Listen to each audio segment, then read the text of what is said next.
It's the dictionary. Dictionary. It's the dictionary. Dictionary. It's the dictionary. Dictionary. It's the dictionary. It's the dictionary. Hello, word nerds, and welcome to the dictionary hosted by me, Spencer. Spencer, who's got some jelly legs today. Earlier today, I went and I worked out. I did a for real workout in a gym. Whoa! And it was very clear to me that I have not been doing any strength training on my legs for a very long time, since I don't usually go to the gym. And immediately my legs were like, "What are you doing to us? We are not going to play nicely. I am going to feel this tomorrow." Ooh, it's like even like going down the stairs was hard. Ooh, I gotta stretch them and move them because they're so jelly. Your legs must be jelly because jam don't shake like that. Okay. Oh, previously on the dictionary, fingernail. That's next. It is the nail of a finger. Luckily, I still have all my fingernails. I don't want them ever to come off. Please and thank you. Fingernails, let's find out. Let's find out how fast fingernails grow. Fingernails typically grow an average rate of about 3.47 millimeters per month.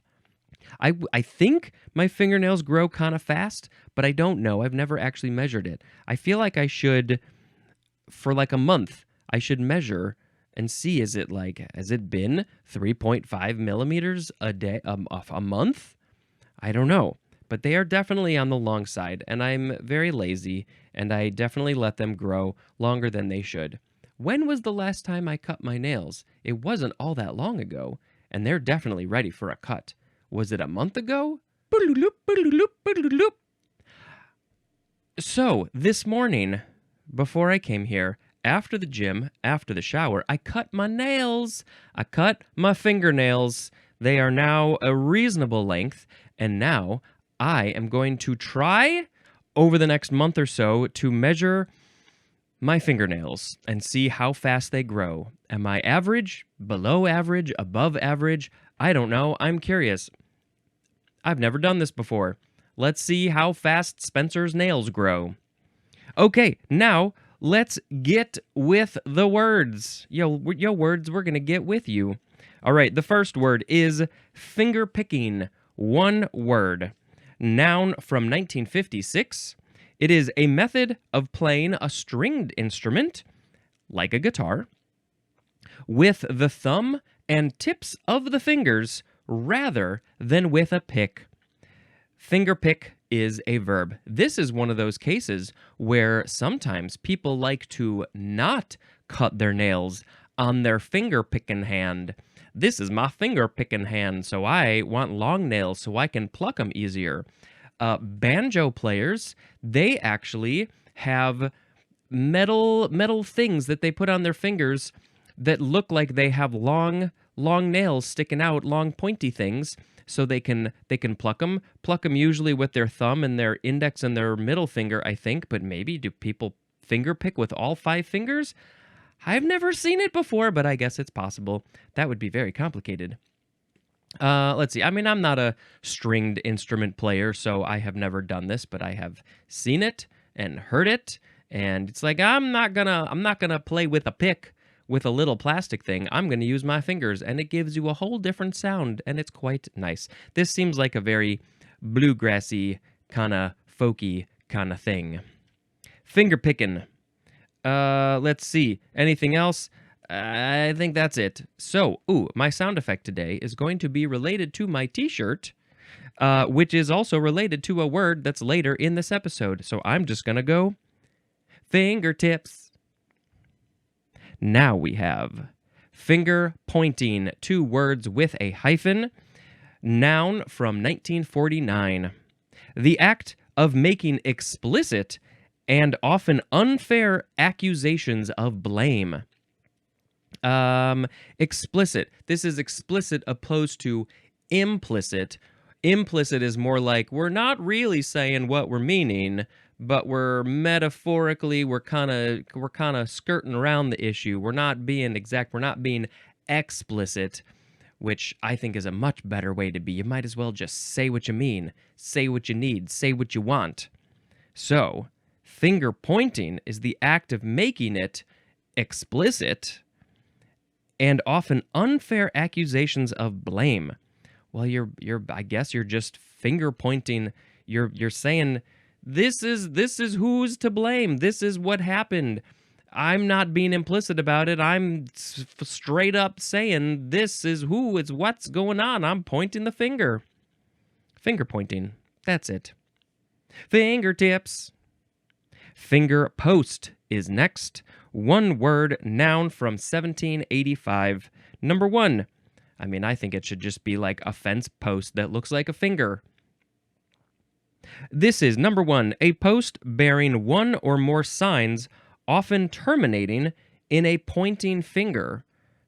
Oh, is this like post bearing one or more signs, often terminating in a pointing finger? Is this like the sign or the post that has all the different signs on it that say, France, 200 miles away, Berlin, 1,000 miles away, Chicago, it's like all those cities and these, and then they're pointing in all these different directions. Is that what it is? A finger post? Wait a minute, I don't know if that's correct. I would like to think it's correct based on the definition that I just read, but I, for some reason, feel like it's kind of that. Let's look at some images. Well, it's not so much about yeah, that works too. There's different kinds. Some of them are like, this thing is this many miles or whatever in that direction, or it's like, this street is over there. Like there's one here that says Royal Mall, Castle Hill, Green Park, and Waterside. And does that mean that those are like 4 different roads at that intersection? And they're all different roads? So yes, that's what it is. It's just it's a post with signs that look like fingers coming off the top of the post. Oh, we got number 2, something serving as a guide to understanding or knowledge. So we took that idea of the post with the labels saying this thing in this direction. We took that to the next level of saying now this finger post is the thing that will guide you to learn something. Like a book, a person, a library. All of those things are great for education. I'm just guessing. Fingertips. Now we have fingerprint. Ooh, fingerprint. One word, noun from 1859. Number 1, the impression of a fingertip on any surface, but also an ink impression of the lines upon the fingertip taken for the purpose of identification. So anytime your fingerprint gets put on a thing, that imprint left over is the fingerprint. We're not talking about we're not yet talking about the literal fingerprint, but then also more specifically, when you put your finger in ink and then you press your finger on a piece of paper and you make that fingerprint of ink on that paper, that is the thing that we usually think about as a fingerprint, at least in this number 1 definition. And most often, people are doing this when they have done something illegal and you gotta go to the police station and they take your fingerprints. But you sometimes have to take fingerprints when you're not in trouble. It just happens sometimes, maybe for a job, maybe for kind of like, there's all this like TSA pre-check and things with flights and global entry and those sorts of things. I don't know if we're literally doing the ink fingerprint, but they do take your fingerprints so they can prove who you are. I don't think I have ever gotten in so much trouble that I had to go to the police station and do my fingerprints. We just watched, there was an episode of the new season of Twin Peaks, and there's a scene where this FBI agent is comparing fingerprints from like today and also like 25 years earlier. And I've never been able to understand, what does she see in those fingerprints to get her to realize what she's trying to realize or what she's meant to realize. If any of you Twin Peaks fan are familiar with this scene, I think it was in episode 3 or 4 of The Return, and she's sitting there at the computer looking at the fingerprints, and I'm like, what? I don't know. I don't see what she sees in these fingerprints. I think one of them is supposed to be backwards or something. I don't know. I need somebody to be explicit, to finger point out what she sees so I can look more closely next time. Okay, now we got number 2, something that identifies. Just anything that identifies something, usually a person, as 2A, a trait, trace, or characteristic revealing origin or responsibility. So this is not literally your fingerprint. This could just be anything about you that fingerprints you, that identifies you in one of those ways. Your traits, traces, characteristics, etc. But now, here we go with the biggie, 2B. Analytical evidence as a spectrogram that characterizes an object or substance, especially the chromatogram or electrophoretogram, obtained by cleaving a protein by enzymatic action and subjecting the resulting collection of peptides to two-dimensional chromatography or electrophoresis. Oh boy, those words I was having trouble finding where the emphasis was. Okay, well, I have no idea what this is. You're analyzing evidence like a spectrogram. You're using that type of analysis. But I don't think this is literally about the fingerprint. It's just that they call this a fingerprint because it identifies. Once they go through this whole chemical process, then they find some information. Does it say what? Liquid protein enzymatic action and subjecting the resulting collection of peptides to two-dimensional chromatography. But I don't know. It doesn't really say. But it's a chemical, scientific-y thing that they use to identify something, I guess. 2C, this is the last one, the base pair pattern in an individual's DNA obtained by DNA fingerprinting. Again, it's not literally the print on the finger, but they call it fingerprinting because they've used fingerprints to identify people for so many years that they were like, we're just going to call it DNA fingerprinting. It's like fingerprinting because we're using it to identify.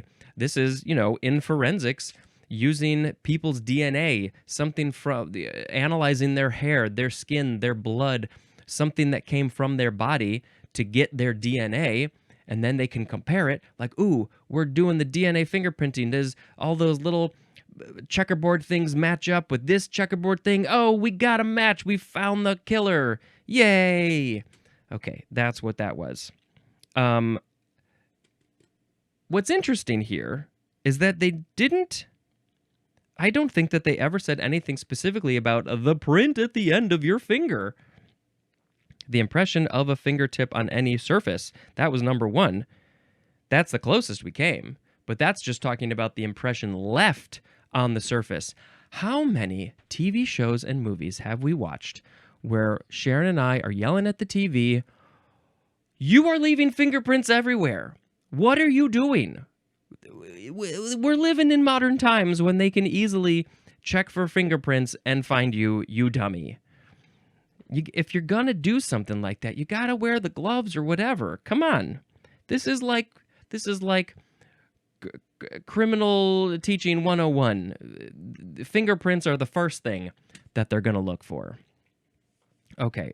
Fingerprint is a transitive verb, and fingerprinting is a noun.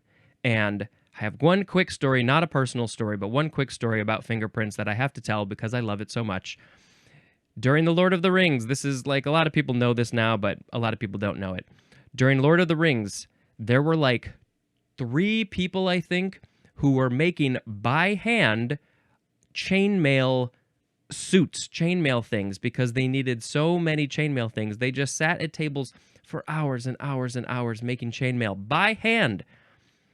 And by the end, they had literally worn away the fingerprints, probably on their thumb and index finger, because there was so much friction happening. They take these little tiny circles and they like put them together over and over again, thousands and thousands and thousands of times.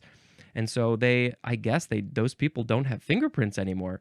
Can it grow back? I don't think so. It's pretty crazy to think about that. Also, they say koalas have virtually identical fingerprints as humans. And so they could take fingerprints of koalas and be like, we don't know if that's a koala or a human because their fingers are so human-like. I think that's pretty cool. But what about apes? What about apes and monkeys and chimps and gorillas and bonobos? Do they have similar fingerprints to humans? All right, here we go. Fingertips. Now we got finger spelling, 2 words, noun from 1918. This is communication by signs made with the fingers, called also dactylology. Dactylology, that's when you're using your dactyls to talk. But yeah, I mean, there's the basic in sign language, American Sign Language. There's the alphabet. Let's see if Spencer can remember this. I'll do it with this hand. A, B, C, D, E, F, G, H, I, J, K, L, M, N, O, P, Q, R, S, T, U, V, W, X, Y, and Z. Oh, yeah, sometimes Sharon and I will practice and we'll try and fingerspell. Like if we're brushing our teeth or like doing mouthwash and we want to communicate, we'll use letters, and sometimes we get it and sometimes we don't. It's a fun game we play. Yes, I think at the very least, it's very good to learn the sign language alphabet in your country, because it's not a bad idea to be able to communicate at least just a little bit without your voice or your ears. So I think that is very helpful. Fingerspelling for the win. Fingertips. Okay, here we go. It's the first form of the word fingertip. Noun from 1826. I guess I should probably say, what the hell is this fingertip thing that Spencer's doing? Because you may not know. They Might Be Giants. One of their very, very early songs, he puts in quotes, from their album Apollo 18, which would have been their 4th album, I think. I think it's their 4th album. This was when CDs were getting popular, and they decided to do a fun little experiment where they created, it's like 18, I think it's 18 very short songs, and the idea was that you were kind of meant to put your CD on shuffle mode, and so these short little songs would pop up in between all the regular songs. But most people, I believe, myself included, did not do this. Maybe a couple of times. But we would just listen to the album straight. And so at the end of the album comes Fingertips. There's one more long song afterwards. But then there's these 18 short songs in a row, and they're all completely different. And so all of us fans learned this series of 18 songs that we just call Fingertips, even though I think each one has its own name. And that's how we learned it. And eventually the band started playing Fingertips in its entirety, in order, for the fans. And we went bananas crazy for it. And then they started having fun and changing it up. And anyway, and so just like a year or two ago, they released this t-shirt that I am currently wearing that has 18 images. Oh, almost, we can see them all. 18 little images that, are symbolizing what each of the songs are in order.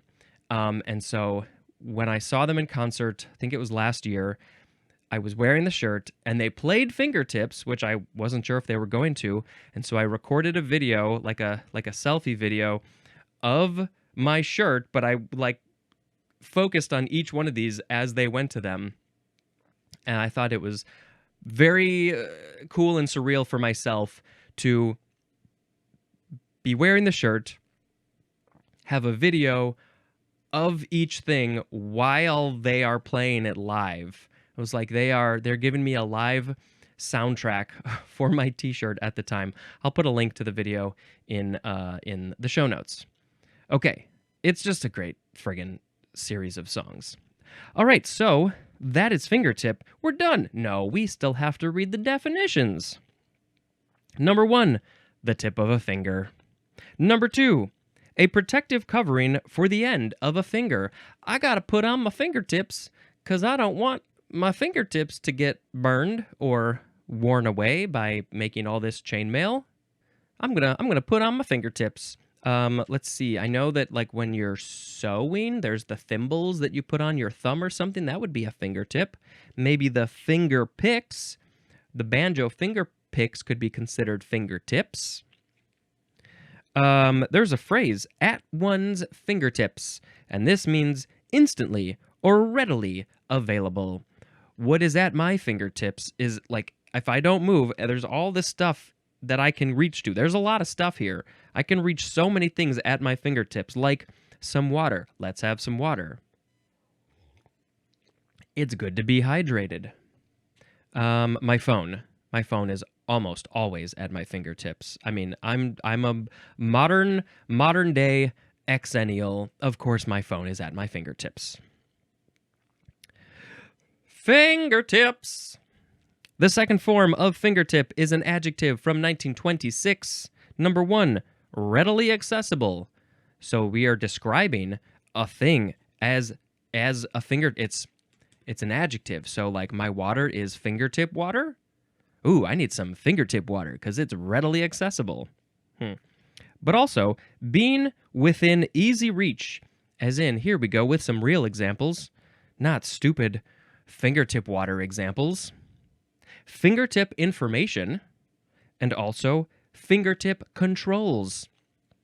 I have a lot of fingertip controls here also because I got a mouse and I got a keyboard and I have my external audio recorder and I have other audio things and I have this thing called a Stream Deck that has buttons and I can control things with the buttons. I don't use it as much as I should, but I got it. It's controls. I got some fingertip controls.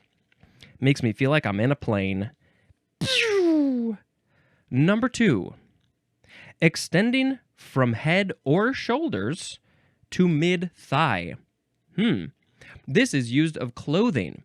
We are talking about this clothing that starts up in this area, the head, neck, shoulder region, and goes all the way down to the mid-thigh. And the reason that is called fingertip clothing is because your mid-thigh is about where your fingertips land. If you are of average proportion, your arm span is the same as your height, very, very close. And so, you know, with those average arm lengths, they're hitting the middle of your thigh. Fingertip clothes. I don't have any fingertip clothes, I think. Fingertips. Finger wave is next. 2 words, noun from circa 1934. Finger wave. I think when you're at a baseball game, football game, whatever it is, and instead of doing the full wave where you stand up and wave your body, I think we should just do finger waves. I think that would be very cool.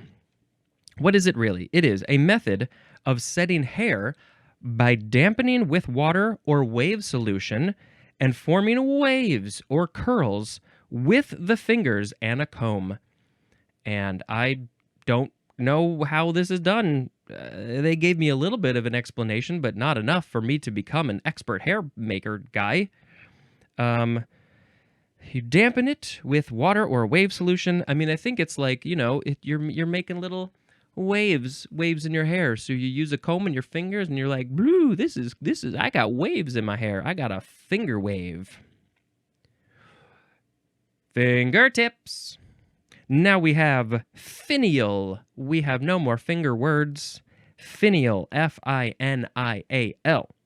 Noun from the 15th century. Number 1, a usually foliated ornament forming an upper extremity, especially in Gothic architecture. Ooh, should we post a picture of this? Oh, I'm sorry. I think I read this wrong. It's finial with an N. Did I say filial? I don't know what I said. My brain thinks I said filial, but it is clearly finial. A foliated ornament forming an upper extremity, especially in Gothic architecture. I would like to see what this looks like, because it is always helpful to see what things look like. Let's double click this, and we are going to type the proper letters, finial. Oh, okay. So we have different kinds of finials.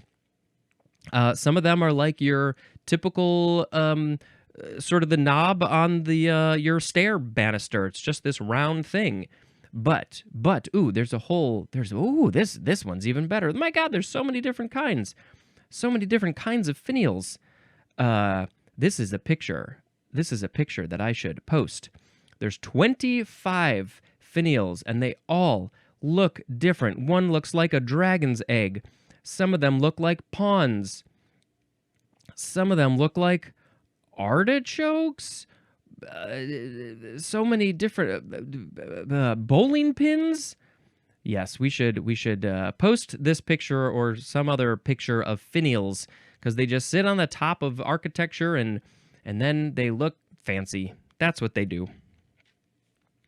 Number 2 is a crowning ornament or detail as a decorative knob. That knob is decorative. That's all it is. It's not practical. It's decorative. Ooh, the etymology says this is Middle English from finial. It's the same, pretty much. And it means final. So this is the final thing at the top of the tower, the top of the, I don't know, a buttress, the top of the extremities, all the way up there, the final thing. You got to put some finials on there. Okay, fingertips. Next we have finical. Finical, F-I-N-I-C-A-L, adjective from 1592. The synonym is finicky, which is coming up. Finically, that's an adverb. And finicalness, that is a noun. Fingertips. Next is finicking with an I-N-G. Finick, F-I-N-I-C-K-I-N-G. Adjective from 1661. The synonym again is finicky. It's an alternative of finical, which was the last word, and now here we go with fingertips. Finicky, finnick with a Y. Adjective from circa 1825. So let's quickly look at these 3 words in chronological order. Finical was first in 1592. Finicking was later, 1661, 69 years later, if my math is correct. And then finicky came in 1825, another 160-ish years later. Okay, number 1 for finicky. Extremely or expressively particular, exacting or meticulous in taste or standards, as in a finicky eater. I was definitely a bit of a finicky eater when I was a child, because I was a child. Most children are finicky eaters. Finicky, anything else about... Am I finicky in certain ways? I think I used to be more, not just with food, but in general, I think I used to be a little bit more finicky, a little bit more, pardon the expression, a little OCD. But as I have gotten older, I have lessened with my finickiness. I am not as much of a perfectionist. I don't care as much. There are still things that, maybe with my work, I want to be proper and correct and make things as good as they can be most of the time. But, I'm like average finickiness. I'm not the most finicky, that's for sure. Do you describe yourself as finicky? Tell me your finicky ways. Number 2, requiring much care, precision, or attentive effort, as in a finicky recipe. Oh, if you mess up this recipe, if you are not finicky while making this very specific, complicated, difficult recipe, then it's going to turn out all wrong. Instead of trying to make some fancy French-sounding thing, you end up making plouf. And nobody wants to eat plouf. Finickiness is a noun.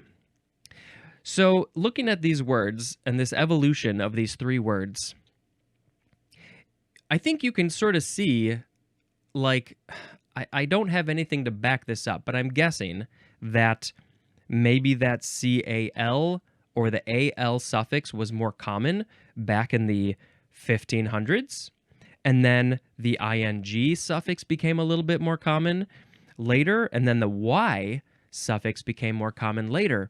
And I wonder, like, this feels like, in the 1825 year, 200 years ago, the kids at that time who were maybe born in 1800 to 1810 started using finicky. Like, oh, finicking. It sounds so old school. It sounds so boomery. Maybe that's when they started just adding the Y. And the old people at the time who were born in the 1700s were like, these kids today, they're changing our words. We want to use finicking, but they're changing it to finicky, and that's not proper.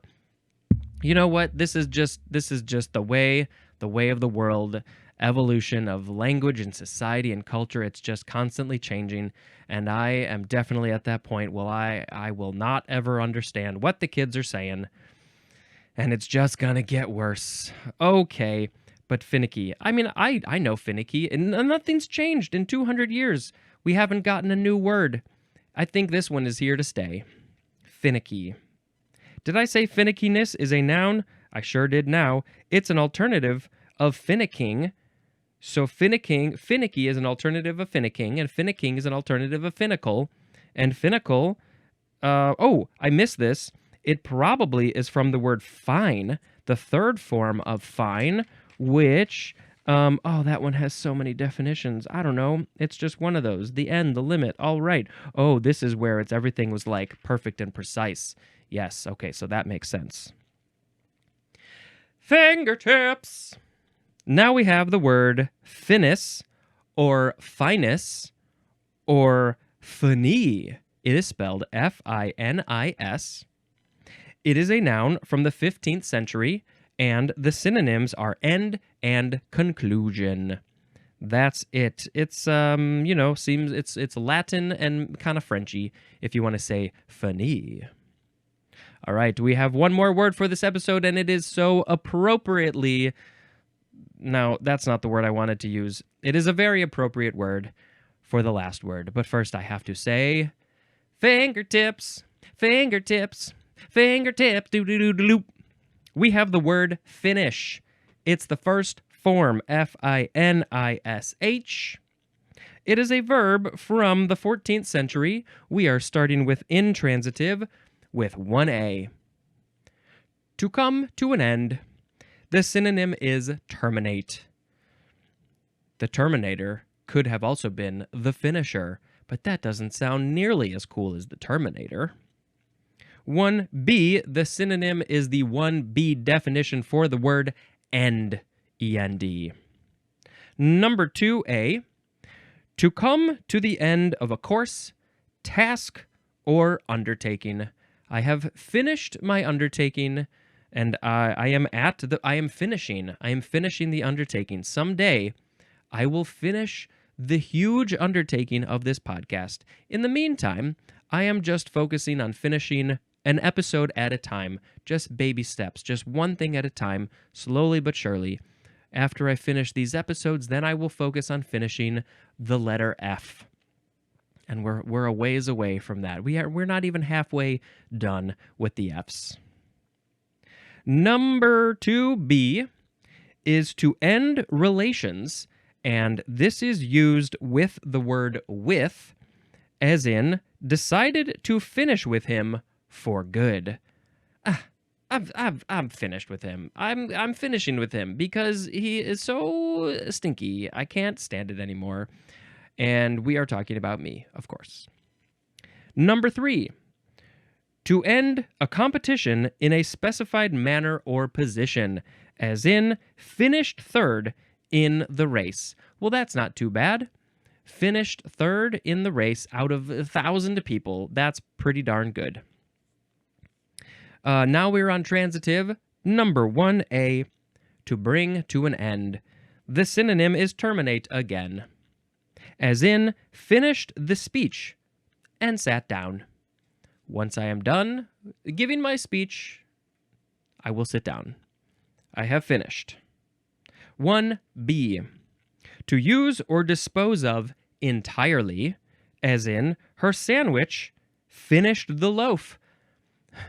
I would like to imagine that the sandwich is a living, breathing thing, and it ate the loaf of bread. Oh my God, it's like Hannibal sandwich. But no, making the sandwich, the act of making the sandwich, finished the loaf, and she's like, oh my gosh, thank God I had enough bread for this sandwich, but I got no bread no more. So I gotta go to the store and get some more bread. We always like to have a backup bread.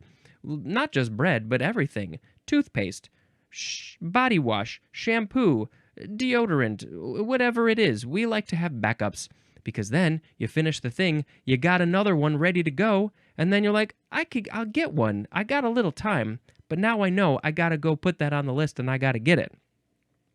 We like to keep our backup bread in the freezer so it stays fresh. Okay, next. What's next? 2A, to bring to completion or issue, as in, hope to finish their new home before winter. Yeah, because it sucks to do construction in the winter times. Hope to complete it, to finish the home. 2B, to provide with a finish, which might be the next form, which is in the next episode. To provide with a finish, especially to put a finish coat or surface on, as in finish a table with varnish. Finish with varnish. Finish with varnish. We gotta do a varnish finish on that table. It's a wood table and it needs some varnish, and that's gonna be the last thing on the table. It's a finish. 3A, to defeat or ruin utterly and finally, as in the scandal finished his career.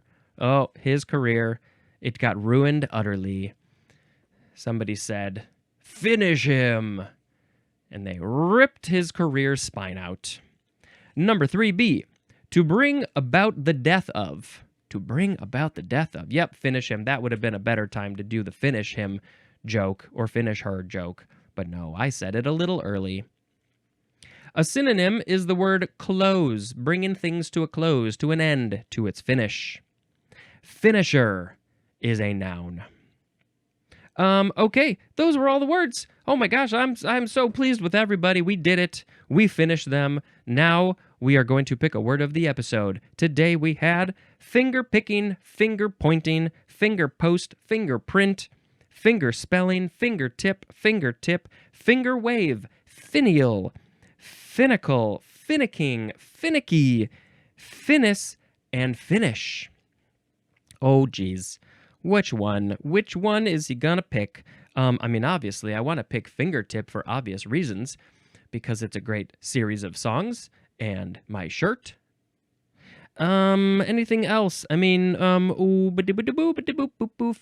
are kind of cool, I guess. It's kind of amazing. Let's talk about those for a second. That there are a few different types of fingerprints. There's like the spiral and the something else. And I'm just looking at my fingerprints, which I can't see at all. And they're unique to every individual. You know, like your one fingerprint might be very similar to someone else's, but you got usually 10 fingers. And so the series, the combination of all 10 fingerprints is going to be completely identical and unique to you. Whales, humpback whales, blue whales, lots of different kinds of whales. Their tail pattern, the pattern of the splotches of color, are used as a fingerprint to identify them because they're all very unique. I think I heard that there's like a pattern on beaver's tails. They use those as fingerprints also. Do we use toe prints for anything?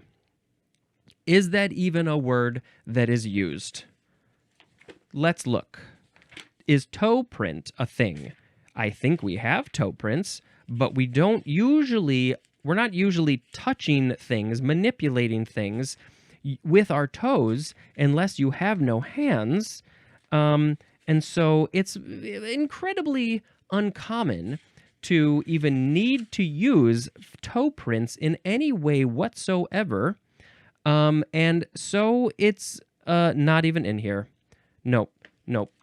But I believe we do have toe prints. With all that being said, I guess I'll pick fingertip as the word of the episode. Fingertips, fingertips, fingertips. I mean, that's that whole song right there. But then there's another one that comes later that goes, fingertips, fingertips.